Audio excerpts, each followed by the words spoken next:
Bom, hoje vamos falar de um assunto muito importante. Vamos falar sobre lúpus. Doutora Tatiana Molinas Hasegawa, que é reumatologista, está com a gente. Seja muito bem-vinda.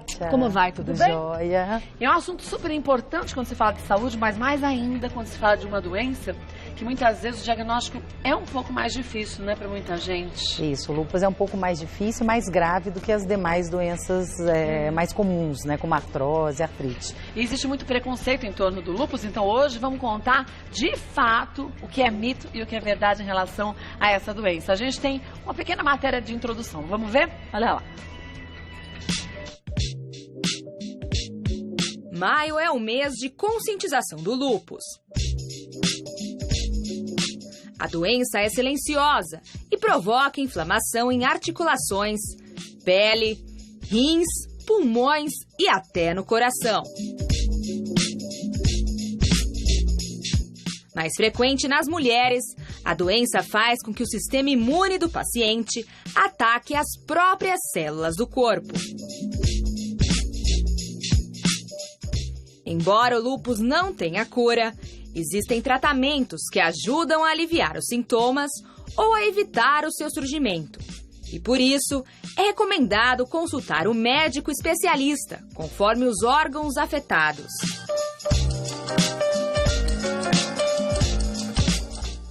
Quer saber mais sobre a doença?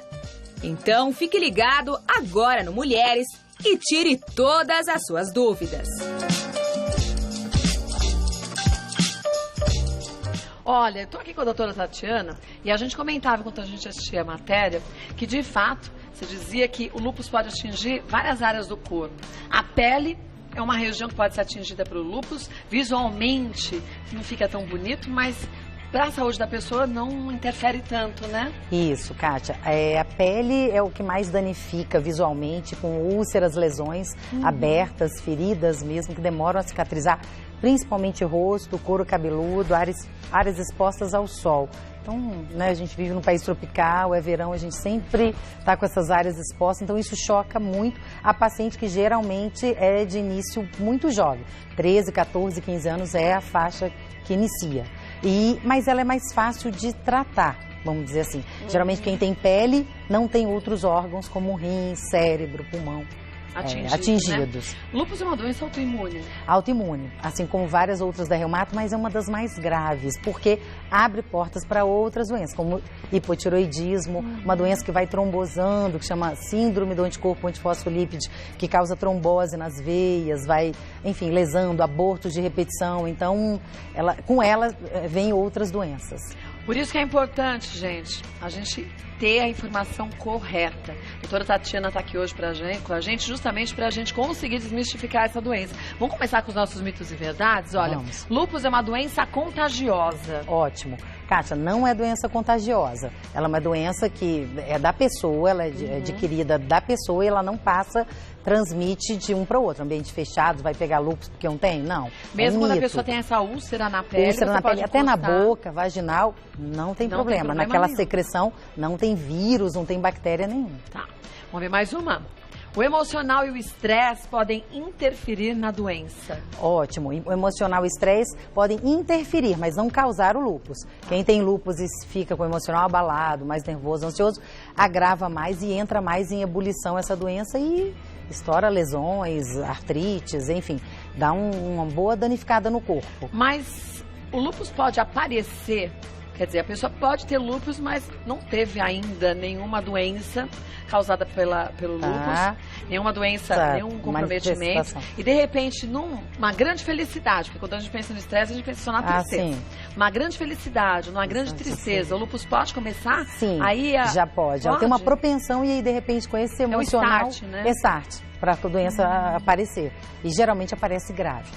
Quando aparece grave. Ou um rim que paralisou, que vai para diálise e urgência, ou uma artrite com várias articulações acometidas, ou a pele com várias feridas, não é? Sintomas iniciais assim? Não. Então, aqueles iniciais que a gente sempre comenta, uma febrinha, parece um vírus de gripe, um sintoma gripal, mas logo depois o lúpus, não, ele vem danificando um órgão geralmente nobre e violento também. E pelo que você disse, muito cedo, né? Cedo, 15, 16 anos, mais mulheres do que homens, é bom ressaltar, muito muito mais mulheres do que homens e negros um pouco mais do que as outras raças. Então, o diagnóstico é difícil no início, exige exames, assim. Agora, por que atinge mais as mulheres? Sabe-se? Tudo é hormonal, né? Tudo mais hormonal, estrogênio, né? Progesterona, mais abundante, mais na fase mesmo, no início da menstruação, né? Depois que ela já menstruou, tá naquela fase bem ativa, e aí a doença quer se manifestar. Gravidez piora lúpus. Piora mais ainda. É importante falar. A artrite reumatoide, ela entra em remissão, fica quietinho, mas a gravidez vai piorar mais. Vai piorar. Vamos ver mais um? Pessoas com lúpus não devem tomar sol. Isso, é importante. Tem gente que fala, tem um lúpus, toma o sol, não acontece nada. É um risco.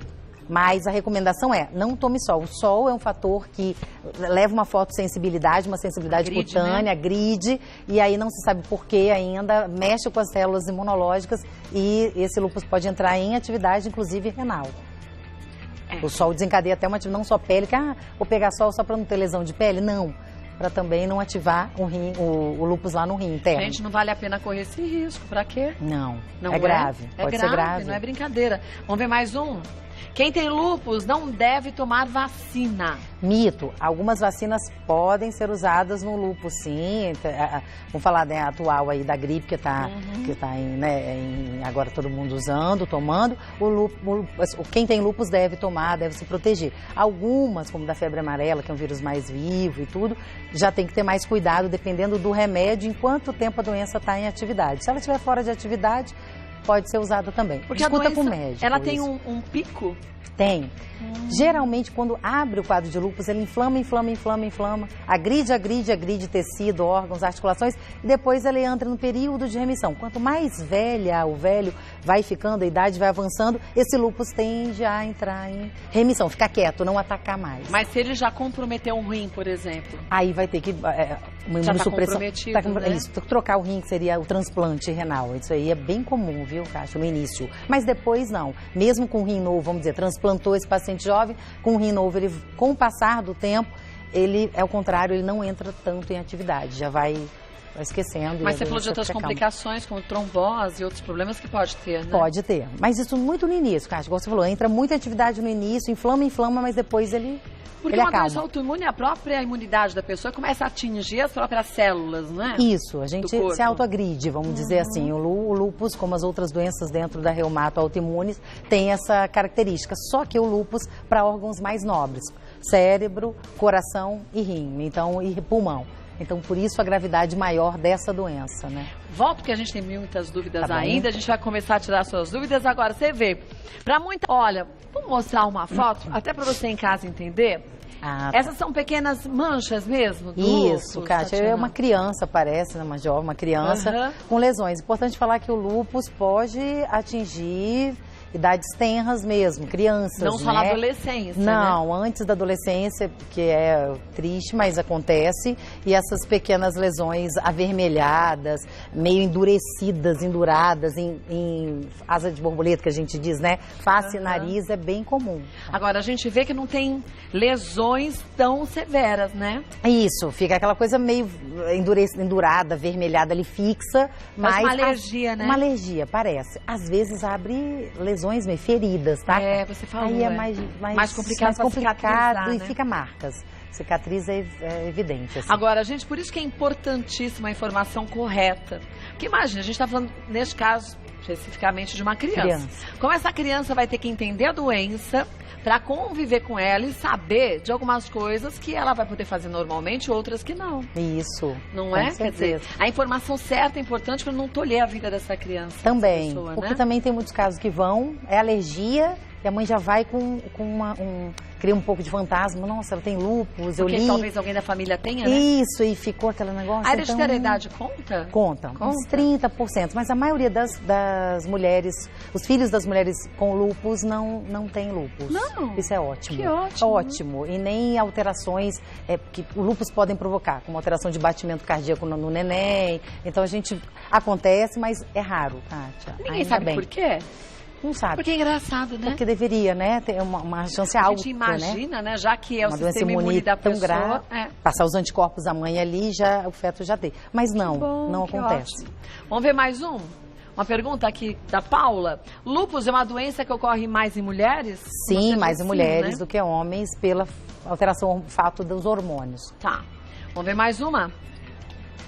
Ana Cristina, remédios para lúpus fazem a pessoa engordar muito? Muito demais. Isso é ainda a gente tem que lançar a mão dos corticosteroides, cortisonas, que incha edema enfim, de várias regiões do corpo, com estrias, né? Isso aí deixa uma sequela importante, mas no início, quando a gente falou daquela inflamação, é preciso usar esse tipo de droga que incha e às vezes esteriliza, não só o cortisona, mas outras como quimioterápicos, que acabam deixando a mulher infértil, estéril. Agora, gente, ao mesmo tempo, é extremamente vital o uso desses medicamentos. Para salvar o órgão, para salvar um rim, um cérebro, ou enfim, evitar sequelas mais graves. Então não tem como você falar assim, ah não, é melhor eu não tomar. Tem que seguir a prescrição médica direitinho. Vou fazer os retornos também, porque a doença, como você disse, ela tem um pico, mas ela pode melhorar e de repente piorar, né? De acordo com o emocional, com vários fatores, né? Então seguir, o paciente pede mesmo, cara. Doutora, apareceu o remédio só para testar. Piorou tudo. Ai, nem então, testa com isso, né? Mas isso é comum, cara. E depois eles mesmos pedem para voltar para retornar o remédio, porque aí ficam bem, estabilizam. Olha, eu vou falar uma coisa, a gente tem que perder essa falsa ideia que a gente tem, que remédio para a vida toda é um grande problema. Se você precisa dele, é salvação. Não. Se você não precisa, aí sim é um problema. Mas se o médico indicou e é necessário, usa. Claro. Agradeça que a gente tem medicamentos hoje para dar qualidade tem o diagnóstico, né? Tem o que fazer e não morre hoje por causa do. Sim. Morre com ele, como hipertensão, como diabetes. Uma doença crônica, né? Pronto, cronificou. Vamos ver mais uma? Clara, a doença pode surgir depois dos 20 anos em pessoas que nunca apresentaram nenhum sintoma?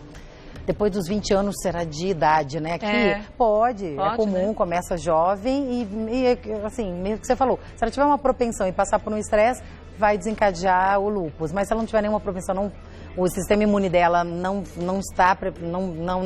é geneticamente já pré-formado para ter o lúpus, não vai desenvolver. Mas desenvolve sim, de repente, não tem como prever, assim. Tem 20, 30 anos, agora tem o lúpus. Pode. Pode acontecer. Pode acontecer. Agora, a pessoa tem uma outra doença autoimune que não o lúpus. Tá. Ela pode desenvolver lúpus também? Pode desenvolver. Também, né? Duas coisas para se tratar, autoimunes. Vamos ver mais uma? Renata, a pessoa que tem lúpus pode realizar atividades físicas? Quais são os cuidados necessários? Ótimo, pergunta da Renata. Deve realizar atividade física. O cuidado é como outra pessoa qualquer. Normal. Se ela tiver em artrite, vai manipular devagar, mas fortalecimento muscular que é importante, deve fazer exercício para ter menos atividade da doença e viver melhor com a doença. E o corpo mais forte, né? Mais forte, mais fortalecido, menos atividade. Isso, quedas, fraturas. Vamos ver mais uma? Márcia, tenho lúpus e síndrome de... Sjögren. Isso. E estou sentindo muita dor no olho. Já fiz todos os exames e não dá em nada. Será que faz parte da doença? Ótimo. Aquilo que a gente acabou de falar. Pode ter lúpus e outra doença autoimune, isso é comum. Síndrome seca, que a gente diz, olho seco e boca seca, e lúpus. Às vezes o exame no sangue não vai dar nada mesmo. Não dá nada? Não dá nada mesmo, mas o que fala mais forte pra gente é a clínica do paciente. Então, olho seco, boca seca, já fecha pra jogo, não precisa biopsiar nem nada, glândula salivar, e tudo a gente já fecha e já trata. E aí são dois tratamentos distintos, Dois tratamentos distintos, e aí tem que tratar um e o outro. Porque se trata só o lúpus e fica lá com os olhos secos, a boca seca, incomoda, né? A qualidade de vida cai, enfim, não é bom. Trata os dois. Tem que tratar, então, Márcia, as duas doenças simultaneamente. Isso. E não tratar uma para depois o tratamento da outra. Não. O tratamento é parecido. Tá. Então, é mais fácil. É mais fácil. Bom, volto que tem muita dúvida. Voltando com a doutora Tatiana, vamos dar uma olhadinha em mais algumas dúvidas que surgiram? Vamos. A Kátia Lopes diz o seguinte: tenho lúpus e acabei de descobrir que estou grávida. Apesar do meu médico dizer que seria muito difícil engravidar nas minhas condições. Quais são os riscos? Meu bebê pode nascer com a doença? Isso, a gente até comentou, né, Kátia, no início. Há 20 anos era que não se indicava mesmo a gravidez, nem pensar, por causa do risco para a mãe e para o feto. Agora não mudou, com as drogas novas, a gente consegue uma mãe feliz, grávida, com seu bebezinho feliz, saudável. Então, o risco que ela corre é quase igual de uma gravidez outra, se ela não tiver... O comum. Se ela tiver hipertensão, aí o risco da eclâmpsia e cuidados como se fosse de uma grávida hipertensa. Agora, é a medicação que ela toma durante a gravidez do primeiro trimestre, mantém? Mantém. Algumas igual? drogas, sim, mantém. Como a cloroquina, a gente pode falar aqui no nome bem genérico, que é o mais usado, pode se manter, e algumas outras também, Kátia. Não tem risco de nenhuma anomalia fetal. Agora, é importante fazer um acompanhamento mais próximo ao médico ainda, né? Isso, assim, reumato e ginecologista, obstetrícia tem que falar a mesma língua aí para essa mãe que está grávida, lúpica. Aí. Porque tudo bem, você pode não ser hipertensa antes da gravidez, mas muitas mulheres ficam hipertensas durante a gravidez e têm diabetes e outros problemas, que podem ser só da gravidez, mas aí tem o lúpus que ainda a gente fica mais preocupado. Né? Isso. Então, Kátia, acompanhe direitinho com o ginecologista, com o obstetra, mas com o reumatologista também, viu? Depois manda a foto do bebê que a gente morre de curiosidade. Isso. Depois saber. Vamos ver a próxima, que é a Regina. Minha filha tem 11 anos e começou a aparecer nas bochechas lesões bem avermelhadas. Quando ela toma sol, a pele também descama. Além disso, ela tem dores nas articulações com frequência. Isso pode ser lúpus? Pode.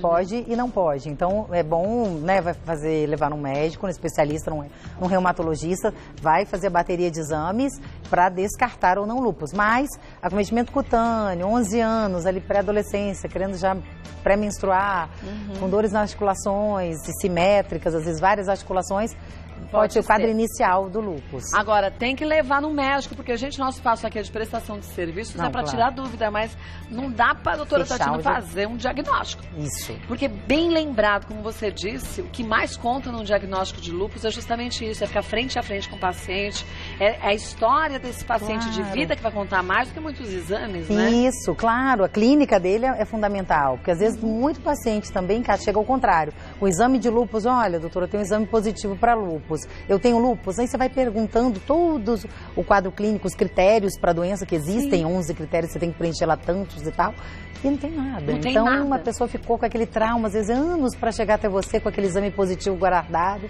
engavetado, com medo, e não é nada. E não tinha como nada. Esse caso aqui, pode ser, mas também pode não ser. Tem que... Enfim. Então, Regina, leve sua filha ao médico, leve ao reumatologista. E é bom a gente lembrar, gente, que reumatologista não é médico de quem tem mais idade, não, viu? As pessoas pensam só que reumatologista é médico de idoso. Fala, gente, não tem nada a ver uma coisa com a outra. Não tem nada a ver. Ou médico, né, de gente bem mais de idade. Eu falei, não é isso. Reumato abrange tudo, inclusive pacientes jovens. As doenças que dão no idoso também dão em jovens. Então, busque uma orientação do seu médico, converse com ele, vá com as suas dúvidas todas anotadinhas. Gente, eu faço no celular, no bloco de notas ali, todas as minhas dúvidas. Faça isso, sabe por quê? Se a gente sai do consultório com dúvida, a gente continua não fazendo a parte da gente direito, não é, doutora Tatiana? Continua não se tratando direito, não se esclarecendo, e aí não adere também ao tratamento e nem à medicação. E a parte maior desse tratamento tem que ser a nossa, com o nosso comprometimento. Não adianta o médico ser fantástico, ter um remédio fabuloso e a gente não faz a nossa parte. Isso. Não é tudo. Vou passar. De quem tem a doença e de quem cuida, Kátia. É importante os da casa também estarem envolvidos com esse paciente. Né? Isso, para ajudá-lo. Olha, vou passar os contatos da doutora Tatiana Molinas, ela que é reumatologista do Centro de Qualidade de Vida. Tem um site que é o www.cqv.net.br. Então, www.cqv.net.br e o telefone lá é o 0 operadora 11 5081 5954 5081 5954. Busque orientação sempre de um médico, gente. A gente sempre espera chegar no médico e não ter nada, mas quanto antes a gente ter um diagnóstico, caso você já tenha a doença, melhor. É qualidade de vida. Se é uma doença crônica que você não consegue curar, evita-se outros problemas, e se é uma doença curável, que ótimo. Você foi antes e agora mais rapidinho fica pronta para tudo. Isso. Não é? Muito Obrigada bom. mais uma vez, Obrigada, espero Kátia, mais vezes. Adorei, viu? Obrigada Mesmo. Parabéns.